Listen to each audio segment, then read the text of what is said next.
Hello बच्चों, let's read the question first. Question में बोला गया है the correct order of chemical composition of living tissue और cells in term of percentage of total cellular mass is. यहाँ पे जो टाइपिंग मिस्टेक आई है गलती से उसको ठीक कर लेंगे। The correct order of chemical composition of living tissues or cells in terms of percentage of the total cellular mass is nucleic acid, then proteins, then water, then carbohydrates, then iron, then lipids.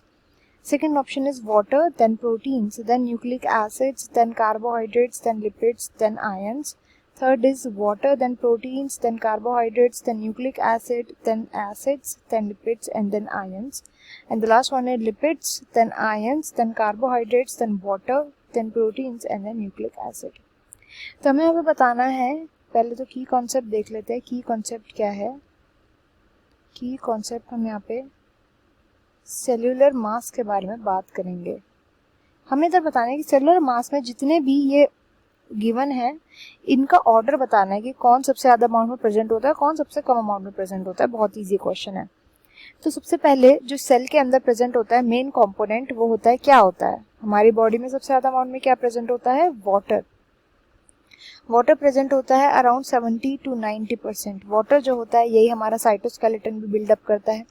हमारी body के अंदर जो temperature होता है, temperature के regulation में water help करता है।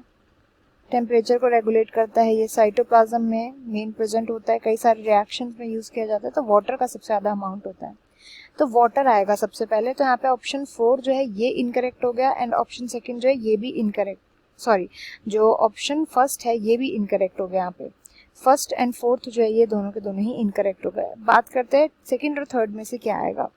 तो वाटर के बाद जो प्रेजेंट होता है सबसे ज़्यादा अमाउंट में हमारी बॉडी में, वो क्या प्रेजेंट होता है? हमारी बॉडी में कितने सारे एंजाइम्स प्रेजेंट होते हैं, कितने सारे हार्मोन्स प्रेजेंट होते हैं, और वो सबके सब क्या बनाते हैं? प्रोटीन्स बनाते हैं। तो हमारी बॉडी के अंदर प्रोटीन्स प्रेजेंट होते हैं, अराउंड 10 to 17% प्रोटीन्स हो गए। प्रोटीन्स के बाद अब क्या प्रेजेंट होगा? तो प्रोटीन्स के बाद हमारा जो जेनेटिक मटेरियल होता है, जेनेटिक मटेरियल वो किसका बना हुआ होता है? बहुत ही लंबी लेंथ होती है, क्रोमोसोम्स में प्रेजेंट होता है, क्रोमैटिन के रूप में प्रेजेंट होता है जेनेटिक मटेरियल। तो ये होता है डीएनए या आरएनए, जिनको हम न्यूक्लिक एसिड बोलते हैं। तो न्यूक्लिक एसिड्स प्रेजेंट होते हैं, ये अराउंड 5 to 7% प्रेजेंट होते हैं हमारी बॉडी के अंदर। देन इसके बाद क्या फॉलो करता है? इसके बाद आता है न्यूक्लिक एसिड के बाद, इसके बाद आते हैं कार्बोहाइड्रेट्स। हमारी बॉडी में कार्बोहाइड्रेट्स प्रेजेंट होते हैं, क्योंकि इन कार्बोहाइड्रेट्स को यूज़ करके, जैसे फॉर एग्जांपल ग्लूकोज, इसका ही ब्रेक डाउन करके एटीपी का सिंथेसिस किया जाता है। तो एटीपी को सिंथेसाइज किया जाता है, देन कार्बोहाइड्रेट्स होता है।